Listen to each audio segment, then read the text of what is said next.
Hi, I'm Andrew Moy with Tight Lines Fly Fishing, and today we're going to be tying an extended body rusty spinner. This is a pattern I've developed, and it works really well. It disguises the hook really well. It's easy to tie and very effective. So I'm happy to share this with you. The hook I'm using is a 102. It's a TMC 102Y in a size 19. Now, the spinner I'm going to tie today is going to represent about a size 12. So the first thing, I'm just going to get my thread on the hook, and I'm going to come back to the halfway point. I'm going to take a dun neck, and what you're looking for when you select a hackle for this fly is you want the tail color to be most important, and then have, a light center that you can color whatever you want. So I'm going to take this feather here. This gives me about a size 12 tail, okay? So what I'm going to do is I'm going to take this hackle and I'm going to stand it up. I'm going to look for my 12 length. They get a little longer as they come further up, so I'll go a little longer. Okay, and I'll peel that back. And I want to just take those five, and I'm just going to trim that tip out. And then I'm going to take, just barely grab it, and I'm pulling just the last two fibers out. Okay, and then I'm going to take this feather and I'm going to trim a mayfly body shape, and I'm going to make sure I don't cut this tail. So I'm going to come in with my scissors, not cut the tail, and it's not hard to do to not cut the tail. Just come in like that and then just cut on an angle. I'm going to start close to the stem and work on a little bit of a taper back. Now this is a spinner, so I don't want it too wide. I'm actually going to cut it pretty narrow because spinners tend to be thinner than an adult mayfly. And this rusty spinners imitate a lot of different mayflies, turn into a rusty spinner. So a rusty spinner is really important to have in your box. Notice I flipped the feather over. I'm holding it and I'm just going to trim it same way on the other side. Okay, so there's my mayfly body.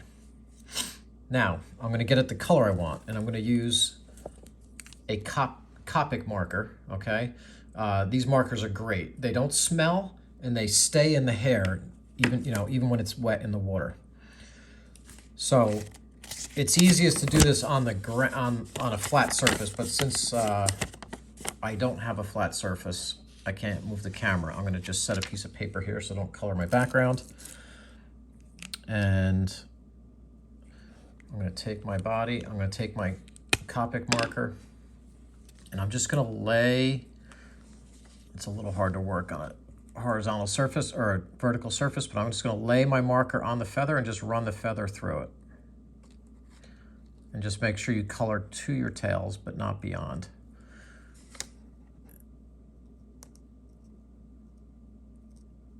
Okay, and I don't have to do the whole feather, as long as it's a section that I'm going to use.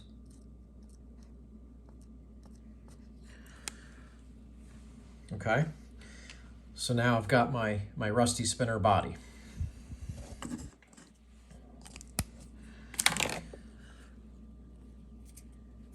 And then really simple, I'm just going to kind of stand the hackles up a little bit. And I want to lay this up here. Let me use a size 12 hook so you can kind of gauge this. So there's a size 12 hook. So we're still using the eye of the small hook as our gauge.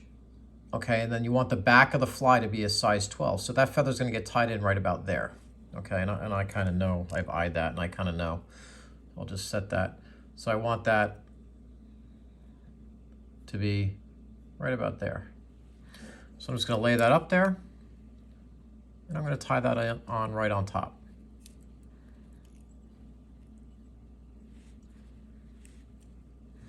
And just get it turned so it's flat. Once you got it where you want it, you can kind of continue to lock it in, and then it's a good idea, take a little Zap-A-Gap and just hit it with a little zap. That'll keep it from moving around, and that way you can kind of pull on it, cut it, and not worry about it moving on you.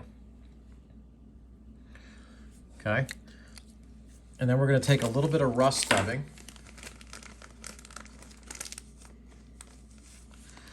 So I noticed a lot of the Isonychias recently, the spinners, are a little darker in the back and their thorax is actually lighter. In fact, this rust dubbing from Nature's Spirit is perfect for the color match. So I'm just going to get a little dubbing on there, and I'm just going to work that forward. And I want to stop short of the hook eye. And I'm making this a little thicker than the back. Okay, that's it. Simple. And then I'm going to take some Antron yarn in fluorescent yellow from UTC. You can use white if you want just a white post. I do find some of my customers that have a hard time seeing really can see this green pretty well. It kind of stands out. I took a little bit out just to thin it a little bit. And I'm just going to tie this in right here.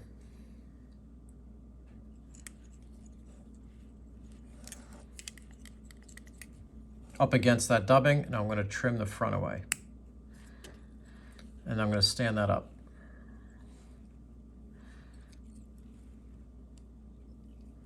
I'm just going to give it a post. Okay, I'm just going to put a few wraps of thread around it. And then I'm going to take a grizzly hackle. And I want the hackle length to be close to the length of the body, but not quite. And you can use dun, you know, different shades of dun are good for your wing color on your spinners. But I find grizzly works really good sometimes. It's got a little modeling to it.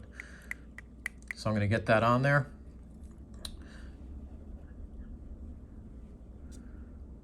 And I'm going to wrap that, start up a little bit.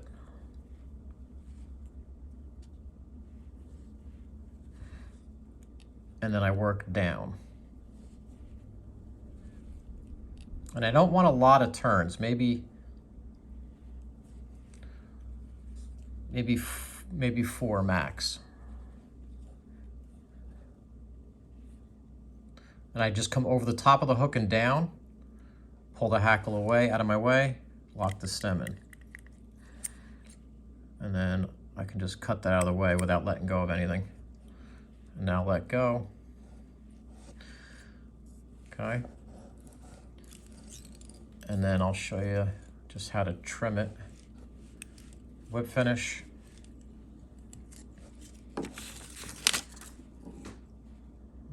My marker bled through. All right, and then I'm going to leave the post fairly short. You can leave it longer if you want. I find the shorter it is, the less likely the fish are to see it. And then I'm just going to trim a little bit out of the front, because if you look at the wing of a mayfly, this hackle is representing the wings. The wings don't really come directly in front of the fly. So I just want the wings out to the side and around the back. If you want to trim a little out of the back, you certainly can as well. But that is a really simple spinner to tie and extremely deadly from underneath. And the good thing about it too is you see how the hook gets hidden in the body? You almost can't see the hook. It disappears in the body. It's a really good fly. Easy to tie, and it's very durable. These tails will not come off of this fly. And again, the Copic markers are the way to go. They don't come out of the feather. So thanks for watching. Hope it works well for you.